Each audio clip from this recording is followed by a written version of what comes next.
Market के महारथी segment में आज हमारे साथ अजय श्रीवास्तव जुड़ रहे हैं बातचीत करने के लिए। अजय, गुड मॉर्निंग, बहुत बहुत शुक्रिया हमसे बात करने के लिए।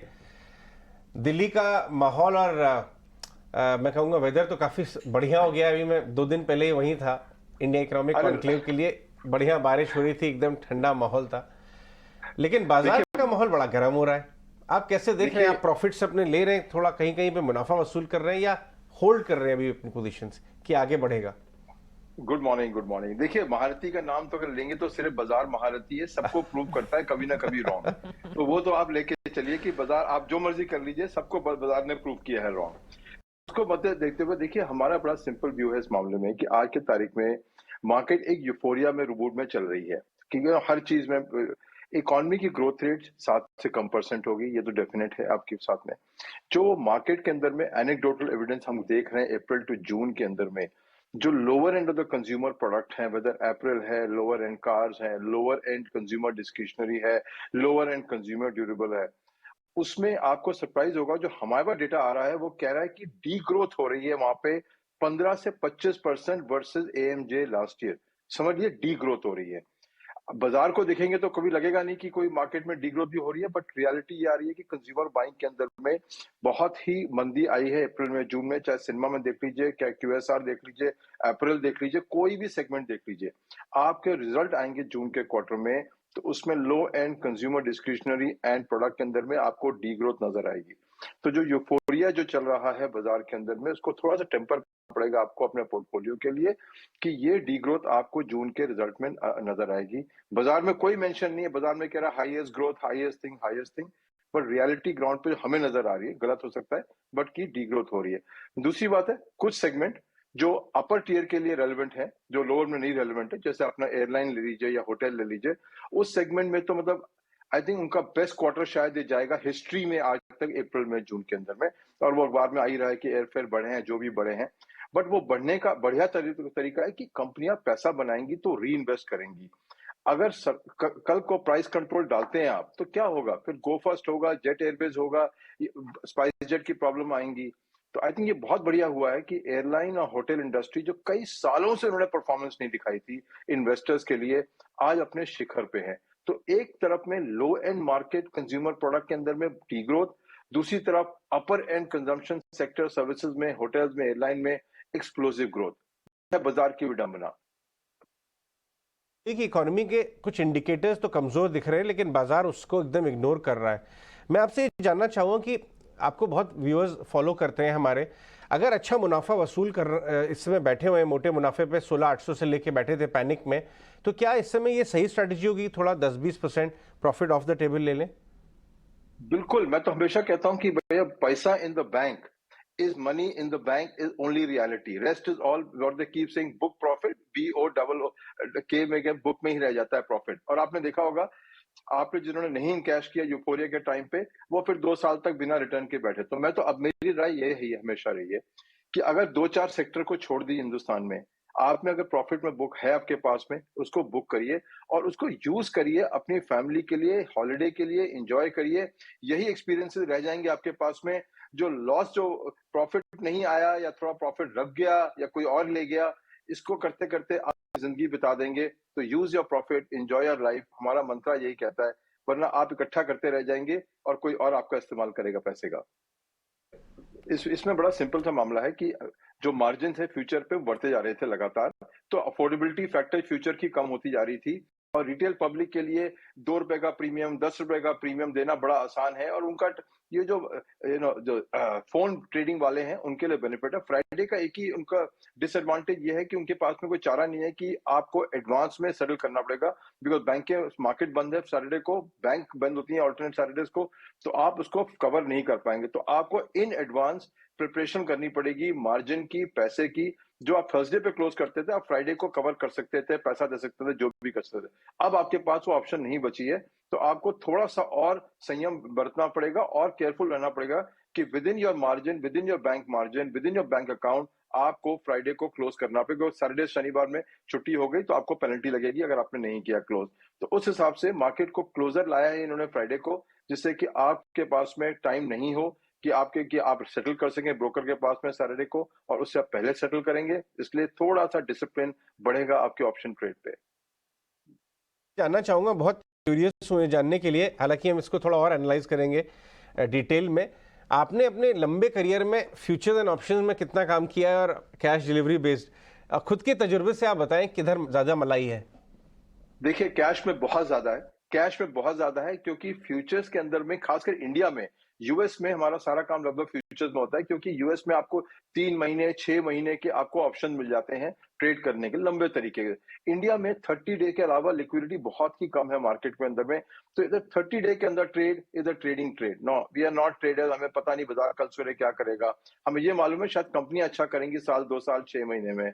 उस हिसाब से यूएस के अंदर में तो फ्यूचर्स एंड ऑप्शन ट्रेड बहुत बढ़िया चलता है, बिकॉज लिक्विडिटी बहुत है और लंबे ड्यूरेशन के, एक एक साल के ऑप्शन मिलते हैं हमको वहां पे। इंडिया में 1 मंथ के ऑप्शन के बाद में, पीपल से ट्रेडर्स, आई से इट्स अ गैम्बल, मार्केट कहीं भी जा सकती है, कल क्या इवेंट हो सकता है। तो उस हिसाब से हमें जितना भी मुनाफा कमाया हमने, आई थिंक कैश के अंदर में से 99% सारा कैश से आया है। ट्रेडिंग होती है, फ्यूचर में कभी आता है कभी जाता है, नेट नेट शॉक पूरा होता है, बैंक में बहुत कम जाता है।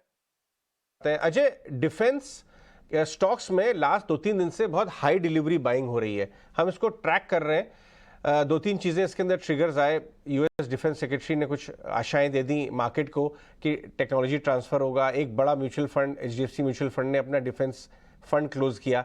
आप इसमें, हम तो बहुत पहले से बात करते आए हैं, स्टॉक काफ़ी चले हुए हैं, क्या इस भाव पे थोड़ा सा कॉशियस रहना चाहिए, मुनाफा वसूल करना चाहिए, इग्नोर करना चाहिए, भाव नीचे आएंगे तब फ्रेश एंट्री लेंगे?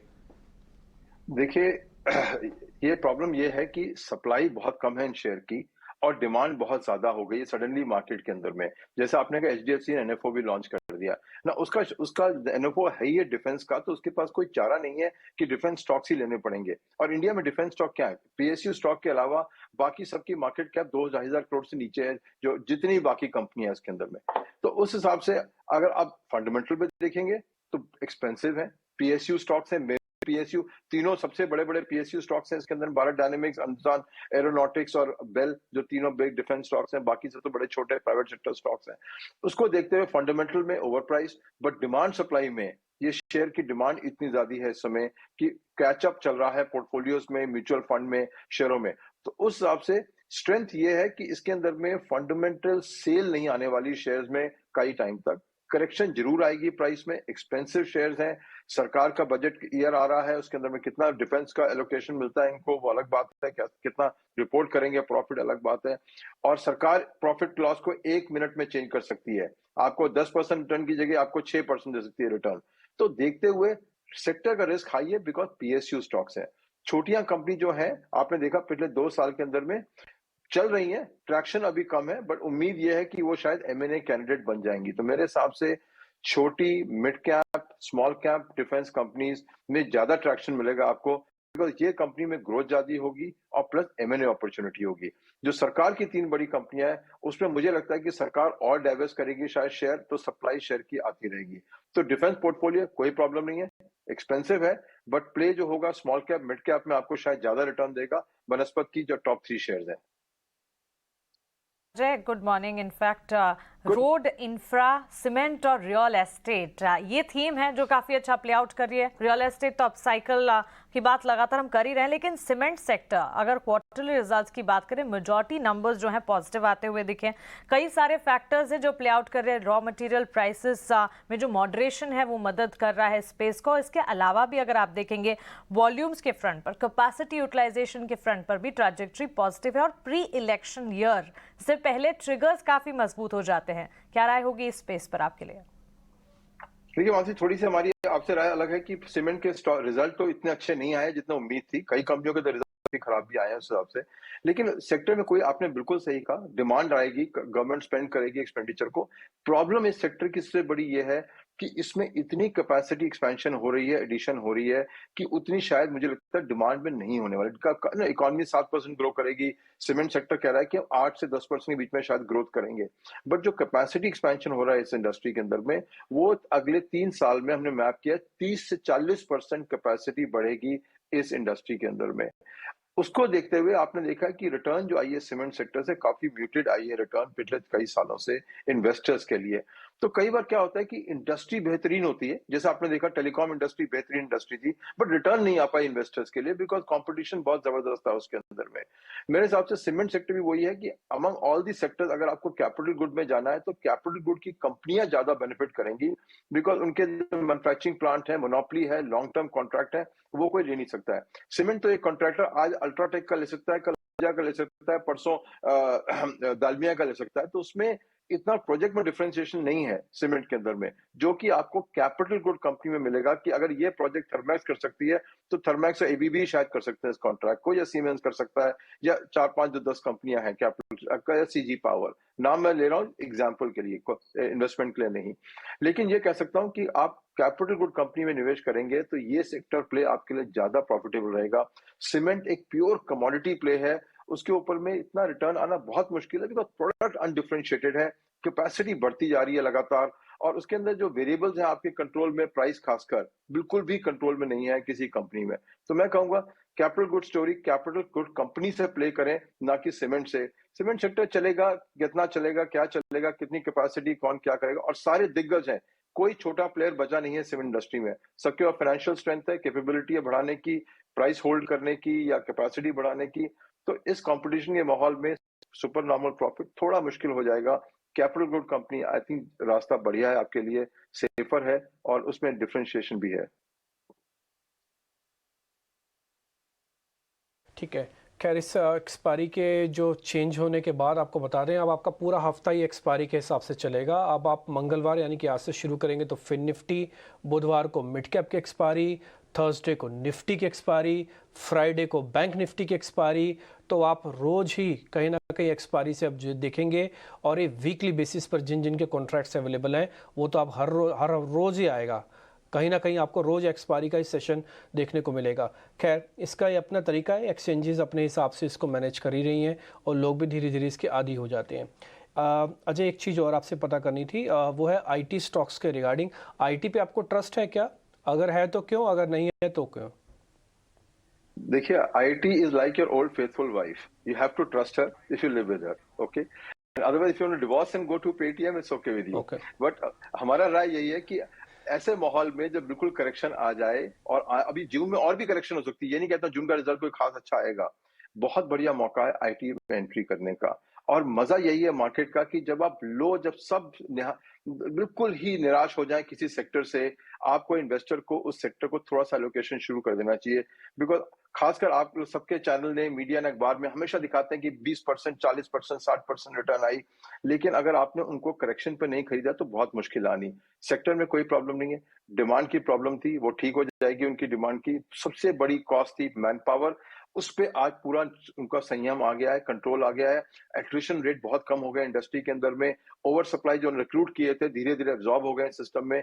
तो मेरे हिसाब से जो जुलाई टू अगस्त का जो सितंबर का क्वार्टर आएगा, वो आई थिंक बहुत काफी अच्छा क्वार्टर आएगा आईटी के लिए, और बहुत बढ़िया मौका है आपको एंट्री करने के लिए।